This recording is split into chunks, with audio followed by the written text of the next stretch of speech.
मैं सिर्फ पेपर पे सिग्नेचर करके घर के एयर कंडीशन कमरे में नहीं बैठने वाली हूँ।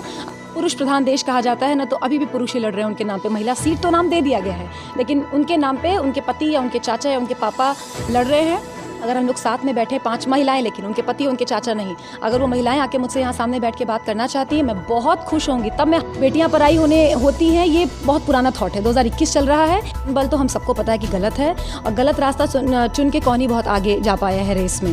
तो अगर मैं चाहती हूँ कि जनता मुझे 5 साल मुझे दे, तो फिर मैं काम करके दिखाऊंगी कि वो 5 साल में कैसे काम किया जाता है। कहना चाहूँगी कि अपना नेता बहुत ही सोच समझ कर चुने, क्योंकि हो सकता है जैसा इन्होंने कहा कि धन बल के प्रयोग पे कोई आपको 1 महीने के लिए इन्फ्लुएंस कर ले, पर आप ये समझिए कि अपना वोट देते वक्त एक बार ध्यान रखिएगा कि 5 साल का बात हो जाए।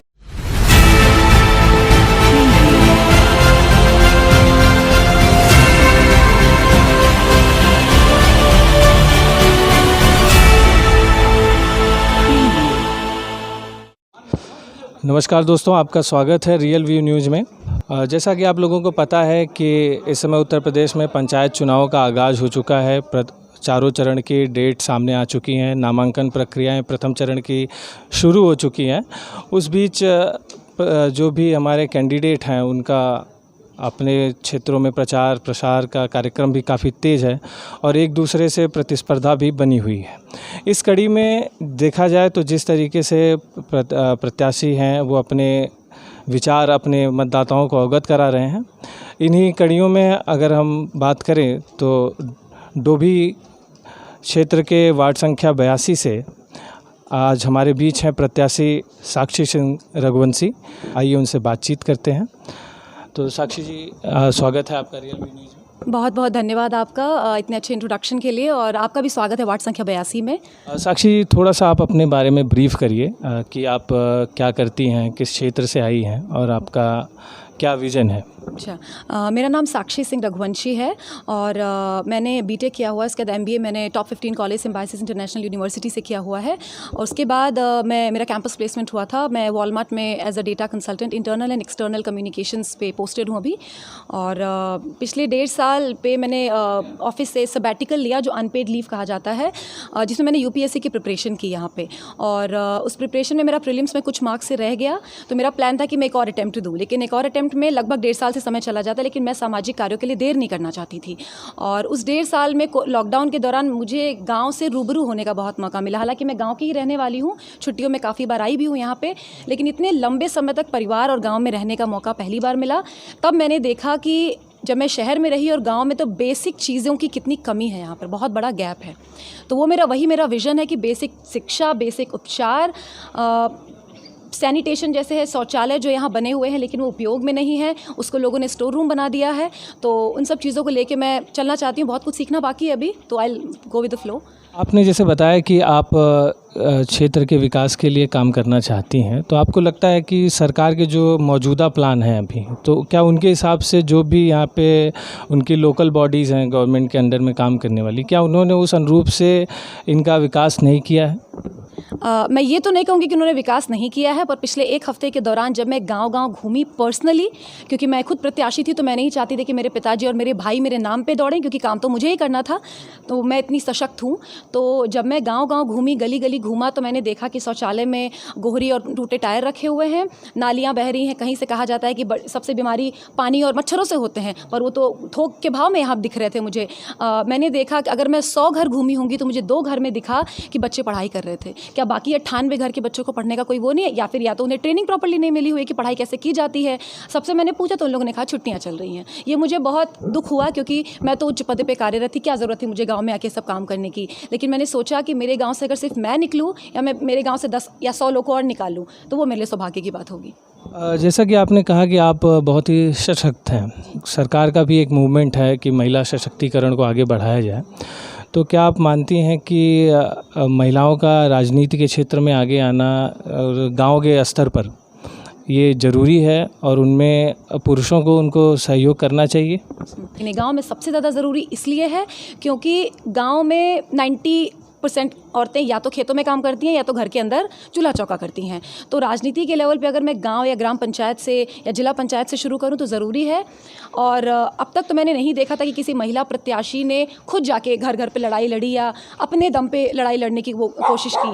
तो अगर मैं एग्जाम्पल बन सकती हूँ और सबसे बड़ा गैप तो मैं आगे उसके बारे में बात करना चाहूँगी। अभी महिला सशक्तिकरण की ज़रूरत है, अभी मैंने नहीं देखा है अभी, तो ज़रूरी तो है। अगर वो यहाँ से शुरू होता, अगर मैं ये बोलूँ कि मैं इकलौती अगर हूँ तो ऐसा नहीं है। छवि राजावत जो राजस्थान के सोडा गांव की हैं, भक्ति शर्मा जो भोपाल के एक गांव की हैं, आरती कुमारी जो हैं उड़ीसा के एक गांव की हैं, तो ये सब महिलाएं भी हैं। इन लोगों ने आके पिछले 5-6 साल से लोग सरपंच रही हैं अपने अपने गाँव की, और एकदम पिछड़े इलाके को इन लोगों ने आदर्श गाँव बना दिया। तो इन लोग आगे आई हैं, लोग एग्जाम्पल रही हैं। तो मैं भी एग्जाम्पल सेट करना चाहती हूँ कि महिलाओं को आगे आना चाहिए, काम करना चाहिए। अगर मुझसे सीखती हैं तो सही, जैसे भी करके उन्हें आगे आना चाहिए। आपके कहने का मतलब है कि ये एक तरीके से मैसेज है आपका आपके वार्ड संख्या 82 के महिला मतदाताओं से कि या जो भी महिलाएं हैं कि उनको भी आगे आके काम करना चाहिए। आपने सही समझा। मैं यही मैसेज डालना चाहती हूँ लोगों को कि खुद से आइए, खुद से काम करो। किस तरीके से आप और प्रत्याशियों से बेहतर हैं और क्या आपके कीज फैक्टर हैं जो आप लोगों को बताना चाहेंगे? अगर मैं बेहतरी की बात करूं तो पहली बात तो मैं बहुत शिक्षित हूं, और शिक्षित को मैं हमेशा से सबसे ज़्यादा इंपॉर्टेंस मैंने दिया है डिग्री लेवल पे नहीं, क्योंकि अगर वो डिग्री लेवल पे है तो उसको साक्षरता कहा जाएगा।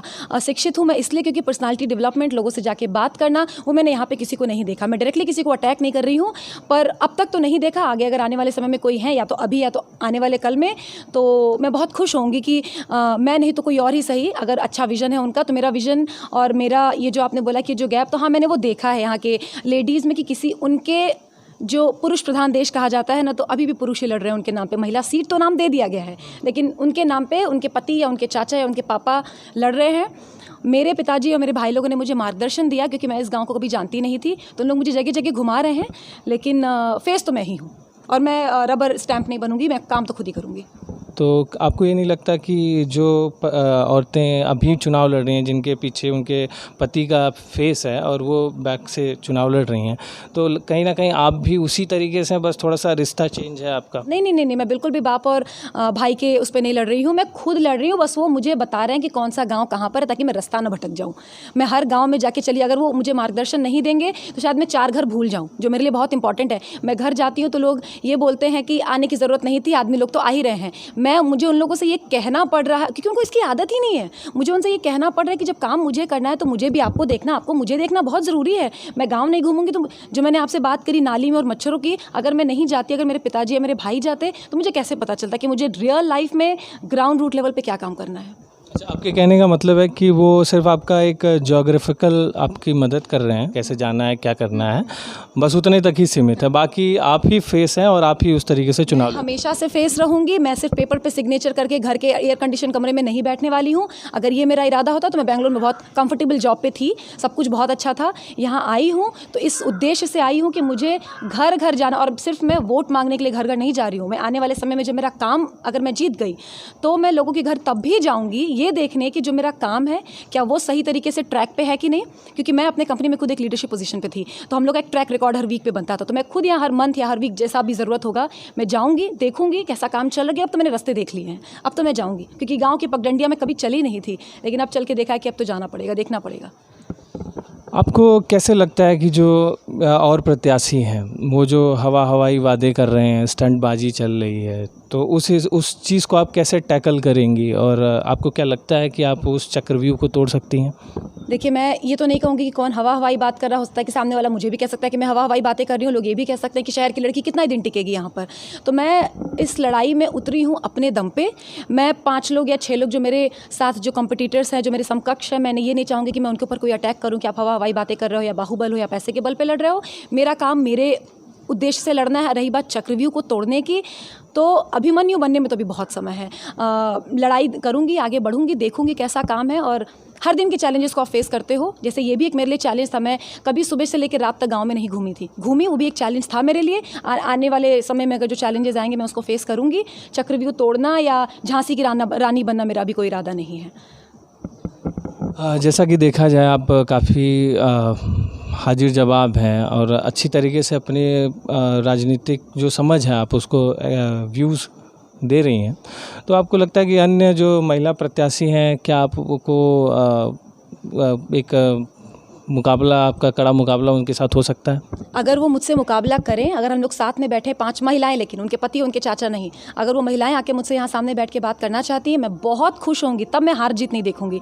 वो आगे आए, मैं आगे आऊँ, है तो आगे महिला, क्योंकि मेरे पोस्टर पे मेरा टैगलाइन भी है कि महिलाएं आगे आएंगी, सब लोग साथ निभाएंगी। तो वो आगे आए, मुझसे बैठे, अगर डिबेट हो, उसके बाद वो तो जनता देखेगी। जनता देखेगी कि कौन कैसे बात किया, किसने कैसे विचार रखे, किसका कितना विजन है, कितना लॉन्ग विजन है, वो तो जनता देखेगी, जनता डिसाइड करेगी। लेकिन अगर औरतें आके मुझसे बैठ के, अगर 5 लोग में हम लोग साथ में बात कर लिए, उसे मैं किसी को गिराना नहीं चाहूँगी। उस वक्त मैं उस वक्त खुश होंगी कि लोग बात कर रहे हैं एक्चुअली।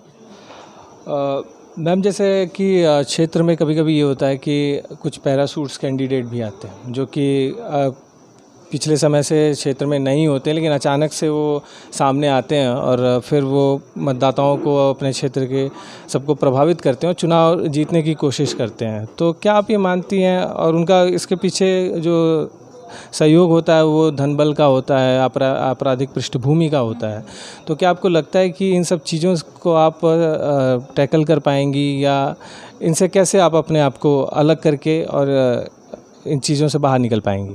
देखिए, टैकल करने की बात है तो बाद में देखा जाएगा, जब वो परेशानी मेरे सामने आएगी। तो अगर आपका डायरेक्ट सवाल ये है कि धन बल का प्रयोग से अगर वो अपने जनता को प्रभावित करना चाहते हैं, तो धन बल तो हम सबको पता है कि गलत है, और गलत रास्ता चुन के कौन ही बहुत आगे जा पाया है रेस में। तो अगर मैं चाहती हूँ कि जनता मुझे 5 साल मुझे दे, तो फिर मैं काम करके दिखाऊंगी कि वो 5 साल में कैसे काम किया जाता है। और धन बल अगर जीत गया, धन बल से अगर कोई इंसान जो प्रयोग कर रहा, अगर वो जीत जाते हैं, तो उनका लंबा रास्ता रहने वाला है नहीं। जनता को भी पता है कि जनता सबसे बड़ी डिसीजन मेकर है, उसको पता है किसको कब गिराना है, कब उठाना है। हो सकता है कि धन बल वाला अभी जीत जाए, ज़्यादा 5 साल ही जाएगा ना, उसके बाद तो जनता उसके ऊपर विश्वास नहीं करेगी, तब फिर देखा जाएगा। जैसा कि आपकी बातों से लग रहा है कि आप काफ़ी इंस्पायर्ड हैं और कुछ अपने क्षेत्र के लिए करना भी चाहती हैं, लेकिन इन केस अगर मान लीजिए आप चुनाव हार जाती हैं और आपने तमाम तरीके की जो आपकी प्लानिंग्स हैं, अगर वो, तो क्या फिर आप भी चुनाव हारने के बाद क्षेत्र में आप मौजूद रहेंगी, या फिर अपने पुराने काम पे, या आप जैसे MNC कंपनी में आप काम करती हैं तो आप वहाँ पे चली जाएंगी? तो इस बारे में आपका क्या राय है? जी, ये सवाल थोड़ा कठिन है, क्योंकि जब स्टार्टिंग में 1-2 दिन जब मैं गांव-गांव घूम रही थी, तो मुझे लगा कि देखते हैं कैसे चलेगा करके। पर 1 हफ्ते से गांव में घूमने के बाद मैं लोगों से बहुत इमोशनली जुड़ चुकी हूँ। कुछ लोग, जब मैं कुछ लोग के पास जाती हूँ, तो मुझे जो बुज़ुर्ग लोग हैं वो मुझे गले लगा लेते हैं और इतना आशीर्वाद देते हैं। मतलब गांव की जो मंदिर है उसका नाम लेके मुझे बोलते हैं कि बिटिया तुम जीत जाओ, गांव की बेटी जीतेगी तो वो काम करेगी, पढ़ी लिखी लड़की रहेगी तो काम करेगी। और मैंने सोचा नहीं कि मतलब अगर ऐसा मैं नहीं जीत पाती हूँ, हार जीत तो लगी रहती है, अगर मैं नहीं भी जीत पाती हूँ तो अब तो मैं, क्योंकि इमोशनली जुड़, सबसे बड़ा कनेक्शन होता है इमोशनल कनेक्शन। अगर मैं यहाँ जुड़ चुकी हूँ तो सही बात है, प्लान बी भी बनाना बहुत ज़रूरी है। अगर मेरे पास समाज सेवा से तो मैं तब भी जुड़ी रहूँगी, और उस समाज सेवा से जुड़ने के लिए मेरे पास पैसे चाहिए। और MNC से जो कंपनी वो मैं नहीं छोड़ पाऊँगी, क्योंकि मुझे उसी से पैसे आ रहे हैं, उसी पैसे, क्योंकि अभी तो वर्क फ्रॉम होम चलने वाला है लगभग 1.5 से 2 साल। जैसा मेरी कंपनी का मैसेज है कि आने वाले कम से कम 2 साल वो वर्क फ्रॉम होम कराने वाली है। 2 साल बहुत होते हैं मेरे पास समाज सेवा को करने के लिए, लोगों का विश्वास जीतने के लिए, लोगों का दिल जीतने के लिए। और नौकरी एकदम से छोड़ दूंगी तो जो सपने हैं कि फिर रुक जाऊंगी वहीं पे, फिर मैं समाज सेवा कैसे कर पाऊंगी? जो सरकार की जो योजनाएं हैं उसका डायरेक्ट लाभ नहीं उठा पाऊंगी गाँव के लिए और ज़िले के लिए। तो जॉब नहीं छोड़ूंगी, लेकिन अब संपर्क जो मेरा बन चुका है उससे, उन लोगों से मैं डायरेक्ट लेवल पर जुड़ी रहूँगी, क्योंकि उन लोगों का तो मैंने नंबर भी नोट कर लिया है, तो उनसे तो मैं जुड़ी रहूँगी। तो आपके कहने का मतलब है कि जैसे ही वर्क फ्रॉम होम ख़त्म होगा, आप अपने जॉब पर वापस चली जाएंगी, तो फिर आप कैसे कनेक्ट करेंगी क्षेत्र के लोगों से, जिनके बीच आपने इतने बड़े वादे किए हैं, या उनको एक तरीके से सपने दिखाए हैं कि मैं जीतती हूँ तो मैं ये करूँगी, मैं ये सारी चीज़ें, उस चीज़ों को दूर करूँगी जो कमियाँ हैं।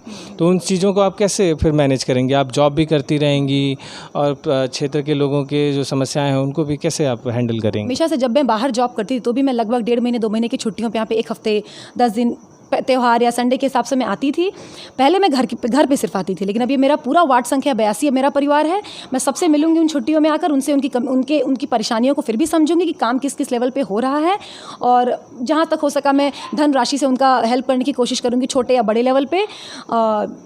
यही हमारा प्लान है अभी। तो फिलहाल अगर मैं नहीं जीतती हूँ तो बट फिलहाल मैं काफ़ी होपफुल हूँ, जैसा कि मुझे लेकिन अभी लगता है जब मैं घर घर जन जन तक जब पहुँच रही हूँ तो मुझे लोगों का काफ़ी प्यार मिल रहा है, काफ़ी आशीर्वाद उनका भी, और वो लोग भगवान का भी नाम लेके मुझे आशीर्वाद दे रहे हैं। तो मैं काफ़ी पॉजिटिव हूँ कि मैं जीत जाऊँगी। नहीं जीती तो अब तो सबका नंबर भी है मेरे पास, मैं सबसे कनेक्टेड रहूँगी छुट्टियों में आकर, क्योंकि मैं हर 1.5-2 महीने की छुट्टी पे यहाँ पर आती हूँ। जैसे डायरेक्टली इनडायरेक्टली मुझे कुछ बन पड़ेगा मैं उनके लिए काम करूँगी। बाकी तो मेरा परिवार हमेशा से सामाजिक कार्यों में उसी वार्ड संख्या के लिए हमेशा से लगा रहा है। लेकिन आप काफ़ी होपफुली हैं, काफ़ी आशान्वित हैं कि आप जीतेंगी। मैं अपने पूरे जीवन भर आशा में ही रही हूँ। अगर आज के लाइफ में मेरे पास जो भी है, ठीक है, वो मेरे कड़ी मेहनत का वो है, मेरे माँ बाप, मेरे परिवार का उसमें काफ़ी सहयोग रहा है। लेकिन मेरा जो ये आत्मविश्वास है, मेरा ये जो सकारात्मक सोच है, मैं हमेशा इसमें आगे निकल जाती हूँ इसी वजह से। तो मैं अभी भी सकारात्मक हूँ कि मुझे मौका देगी जनता, क्योंकि जनता यहाँ की काफ़ी शिक्षित है, तो वो मुझे मौका देंगी। बाकी तब मैं प्लान करूँगी फिर। आपकी फ्यूचर प्लानिंग क्या है, भविष्य की आपकी रूपरेखा क्या है? अगर आप सपोज़ अभी आप बैचलर हैं, बाद में आपकी शादी होती है, तो फिर कैसे आप अपने क्षेत्र को समय दे पाएंगी? आमतौर पर जो मेरी उम्र है, इस उम्र में ये सवाल काफ़ी आम बात है। मुझे अक्सर ये देखना पड़ता है, कभी काफ़ी झेलना पड़ता है ये सवाल। पर मैं बहुत लकी हूँ उन लोगों में से, जनरली सबको ये प्लेटफॉर्म मिलता नहीं है, कि मैंने 24-25 की उम्र में ही अपने माँ बाप से कह दिया था कि जब तक मैं ना कहूँ मुझे शादी के लिए कभी आप लोग ज़बरदस्ती मत करिएगा। और भगवान का लाख लाख शुक्र है कि उन्होंने मेरी इस बात को माना। और रही बात फ्यूचर में, तो अभी तक कोई ऐसा मिला नहीं है। फ्यूचर में अगर कोई ऐसा मिला जो कि मेरे थॉट प्रोसेस का हो, तो वो तो फिर एक टीम बनेगी, हम साथ में टीम बना के फिर काम करेंगे। मतलब आपके कहने का मतलब है कि उसके बाद भी आप अपने क्षेत्र से जुड़ी रहेंगी और अपने क्षेत्रवासियों के जो भी सहायता हो सकती है उसको आप कंटिन्यू करेंगी? बिल्कुल जुड़ी रहूंगी, क्योंकि अगर एक बेटी की शादी हो जाने के बाद क्या वो अपने घर के किसी चीज़ों में सहयोग नहीं करती? क्या वो घर पे आना छोड़ देती है? बेटियां पराई होती हैं, ये बहुत पुराना थॉट है। 2021 चल रहा है। बेटियां, मेरी दीदी की शादी हो चुकी है, पर उनको जब भी बुलाते हैं हमें या घर पे इमोशनली जैसे भी सपोर्ट होना होता है वो करती हैं। वार्ड संख्या 82 की बात मैं करूँ तो मेरी शादी हो चाहे ना हो, मेरा जो पार्टनर होगा हम साथ में टीम बना के काम करेंगे। फिर अगर आप जिला पंचायत सदस्य के रूप में चुनी जाती हैं तो अपने क्षेत्र के लिए आपकी प्राथमिकताएं क्या होंगी? किन किन कामों को आप अपने हिसाब से सबसे पहले करना चाहेंगी और क्या उसकी प्लानिंग होगी? सबसे पहले जो साक्षर है उनको शिक्षित करूंगी। इसका डिफरेंस बहुत बड़ा है कि साक्षर में तो उनके पास डिग्री है। हमारे इस गांव में मैंने आपसे बहुत पहले भी बोला कि काफ़ी पढ़े लिखे लोग हैं, लेकिन उनके पास स्किल्स नहीं है। तो वो बेसिक स्किल्स के लिए मैं अपने ही जितने लोगों से मैं इस गांव में मिली हूँ, मुझे काफ़ी सारे युवा, महिलाएं और पुरुष दोनों ही, मुझे यकीन नहीं था लेकिन मुझे लगा था कि मतलब उस पुरुष और महिलाओं कुछ जो मुझे काफ़ी इंटेलिजेंट और काफ़ी स्किल्ड लगे। तो मैं उन लोगों के साथ एक टीम बनाना चाहूँगी कि वो जो बाकी लोग जो नॉन स्किल्ड हैं उनको स्किल करें, ताकि वो रोजगार उनको मिले। और जो छोटे बच्चे हैं जो प्राइमरी स्कूल में जिनका पिछले 1.5 साल से एक्सटेंडेड वेकेशंस चल रहे हैं, उनके लिए भी एक टीम बनानी पड़ेगी, क्योंकि उनको डायरेक्टली हम स्मार्टफोन देके पढ़ाई नहीं करवा सकते, क्योंकि उनके जो टीचर्स हैं वो खुद भी स्किल्ड नहीं है अभी ऑनलाइन पढ़ाई करवाने के लिए। तो हमको काफ़ी ट्रेनिंग करनी पड़ेगी। इंफ्रास्ट्रक्चर तो बाद में डेवलप करेंगे, पहले काफ़ी ट्रेनिंग करनी पड़ेगी। ये मेरी पहली प्राथमिकता होगी, शिक्षा और साक्षरता। दूसरा, इंसान और जानवर दोनों के लिए यहाँ पे बेसिक चिकित्सा उपचार नहीं है। हमारे जानवर अगर बीमार पड़ जाते हैं तो हम पशु अस्पताल जो यहाँ बगल में ही है, हम जब वहाँ जाते हैं तो डॉक्टर कहता है सुई लगा दो। जब हम उनसे पूछते हैं सुई किस बात की लगनी है, वो कहते हैं बस लगा दो। कभी कभी इसमें जानवर मर भी जाते हैं। इस तरीके से इंसानों के साथ भी हो। मैंने इसी गांव में कई बार देखा है कि बेसिक ऑक्सीजन की वजह से रास्ते में ले जाते वक्त, दूर बनारस ले जाते वक्त रास्ते में उन लोगों ने दम तोड़ दिया। हमारी जान इतनी सस्ती नहीं है, हमारी और जानवरों की भी। गाँव के लोग एलियंस नहीं हैं। आप अपने क्षेत्र के मतदाताओं को अपनी तरफ से कुछ मैसेज देना चाहेंगी? मेरा बहुत बड़ा सौभाग्य है कि मुझे आप लोगों से मिलने का मौका मिला। इस पिछले एक हफ्ते को मैं कभी नहीं भूल सकती, क्योंकि मैं एक लोगों से मिली हूँ जो मुझे पता भी नहीं था कि वो इस गांव के हैं। और कई लोग तो मुझे देखकर ये बोले कि हमें तो लगता था कि राजेंद्र भाई साहब के केवल 2 बच्चे हैं, 2 लड़के हैं, और वो मुझे मिले, मुझे बहुत अच्छा लगा। मैं उनसे कहना चाहूँगी कि अपना नेता बहुत ही सोच समझ कर चुने, क्योंकि हो सकता है जैसा इन्होंने कहा कि धन बल के प्रयोग पर कोई आपको 1 महीने के लिए इन्फ्लुएंस कर ले, पर आप ये समझिएगा अपना वोट देते वक्त एक बार ध्यान रखिएगा कि 5 साल का बात हो जाएगा, 1 महीने की बात नहीं है। 5 साल फिर वो इंसान आपको डोमिनेट करेगा या फिर आपके लिए काम करेगा, ये डिसीजन आपके हाथ में है। साथियों, जैसा कि आपने देखा, इस हमारे साथ थी वार्ड संख्या 82 डोभी से प्रत्याशी साक्षी सिंह रघुवंशी, जिन्होंने अपने विचार मतदाताओं के सामने रखे हैं। उनकी आशा यही है कि एक बेहतर प्रत्याशी चुना जाए जो कि क्षेत्र का विकास कर सके, जनता के लिए उनके सुख दुख में आगे बढ़ सके, कुछ उनका काम कर सके। मूलतः पूरा ये है कि अपने क्षेत्र का पूरी तरीके से वो विकास कर सके। रियल व्यू में आज सिर्फ इतना ही। आगे के अन्य अपडेट के लिए आप बने रहिए रियल व्यूज़ पर। धन्यवाद।